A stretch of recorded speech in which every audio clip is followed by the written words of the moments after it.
नमस्कार, आप देख रहे हैं स्वराज पोस्ट और मैं हूं प्रिया राज आप सभी के साथ। बिहार की राजनीति में इस वक्त सबसे बड़ी जो खबर है वो सामने आ रही है कि विधानसभा चुनाव से पहले अब महागठबंधन ने भी अपनी रणनीति लगभग तय कर ली है और सूत्रों के मुताबिक महागठबंधन इस बार भी तेजस्वी यादव के चेहरे पर चुनाव मैदान में उतरने जा रहा है। जी हां, राजनीतिक गलियारों में यह चर्चा जोरों पर है कि तेजस्वी यादव को एक बार फिर से गठबंधन का चेहरा बनाकर जनता के बीच उतारा जाएगा। और दरअसल पिछले कई दिनों से पटना में लगातार बैठकों का दौर चल रहा था।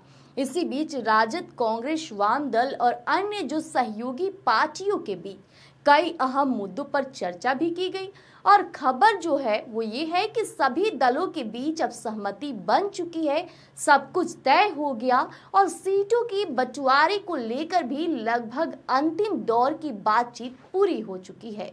पिछली बार की तुलना में इस बार सीटों का वितरण ज्यादा संतुलित रखा जाएगा ताकि सभी दलों को बराबरी की हिस्सेदारी मिल सके। इतना ही नहीं, जानकारी ये भी सामने आ रही है कि 2 से 3 दिनों के भीतर ही सीट बंटवारे और मुख्यमंत्री पद के चेहरे पर भी आधिकारिक ऐलान किया जा सकता है।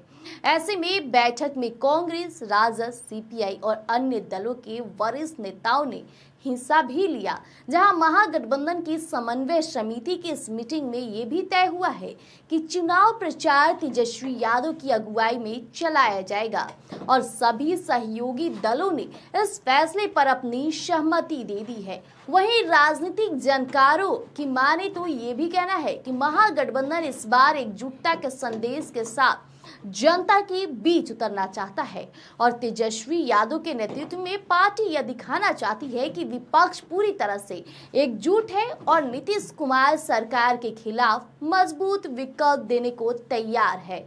इधर राजद के अंदर भी बैठकों का दौर अब तेज हो गया है, जहां पार्टी कार्यकर्ताओं को बूथ स्तर तक संगठन मजबूत करने के निर्देश दिए गए हैं। तो वहीं तेजस्वी यादव खुद लगातार पार्टी नेताओं से मुलाकात भी कर रहे हैं और हर जिले की संगठन की स्थिति का जायजा भी ले रहे हैं। राजनीतिक बातों का माने तो ये भी कहना है कि तेजस्वी यादव को चेहरा बनाकर महागठबंधन एक बार फिर से युवा नेतृत्व और परिवर्तन का नारा देने जा रहा है। इतना ही नहीं, आपको बता दें कि बीजेपी और एनडीए की ओर से भी सभी चुनावी तैयारियों पर जोर दिया जा रहा है। आने वाले दिनों में वहां से भी बड़ी घोषणाएं सामने आ सकती है।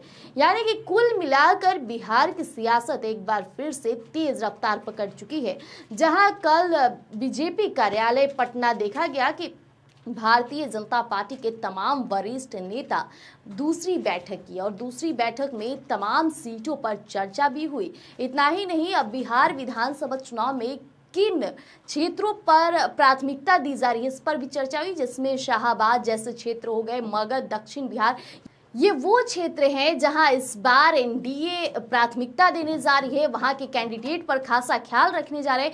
और कहा जाए तो जो हारी हुई सीटें हैं, यानी कि पिछले बिहार विधानसभा चुनाव 2020 में जिन सीटों पर उन्हें भारी भरकम नुकसान हुआ है, इस बार वहां ऐसे कैंडिडेट उतारे जाएंगे जिनकी मजबूती अभी से ही धरातल पर नजर आ रही है। तो वहीं दूसरी तरफ विपक्ष पार्टी यानी कि महागठबंधन भी कल बैठक किया। बैठक में बातें निकलकर जो सामने आई वो हमने आपके बीच रखा कि तेजस्वी यादव को सीएम फेस बनाने की बात चल रही है, सीट बंटवारे को लेकर बात चल रही है, तो जल्द ही सीट शेयरिंग का जो तारीख होगा और सीट शेयरिंग की जो सूची होगी उससे जल्द ही महागठबंधन आप सभी के बीच रखने वाली है। यानी कि देखा जाए तो विपक्ष पार्टी और सत्ता पक्ष पार्टी दोनों पूरी तैयारी के साथ लग चुके हैं। अब देखना होगा कि आगे निकलकर क्या कुछ सामने आता है, लेकिन लोगों को ये जानना काफी जरूरी था कि बार बार क्यों तेजस्वी यादव को कांग्रेस स्वीकार नहीं कर रही है सीएम फेस के तौर पर। ऐसी बातें लगातार राजनीतिक गलियारों में सुर्खियों में थी, लेकिन अब जो बातें निकलकर सामने आ रही है, साफ हो चुका है कि सभी ने सहमति दे दी है, यानी कि फिर से तेजस्वी यादव सीएम फेस के तौर पर ही नजर आने वाले हैं। अब देखना होगा कि इस बात में कितनी सच्चाई नजर आती है। कल की बैठक की खासा जमीनी स्तर पर क्या प्रभाव डालता है। तब तक के लिए हमारे साथ बने रहिएगा स्वराज पोस्ट पर। पल पल अपडेट हम आपको यूं ही साझा करते रहेंगे। धन्यवाद।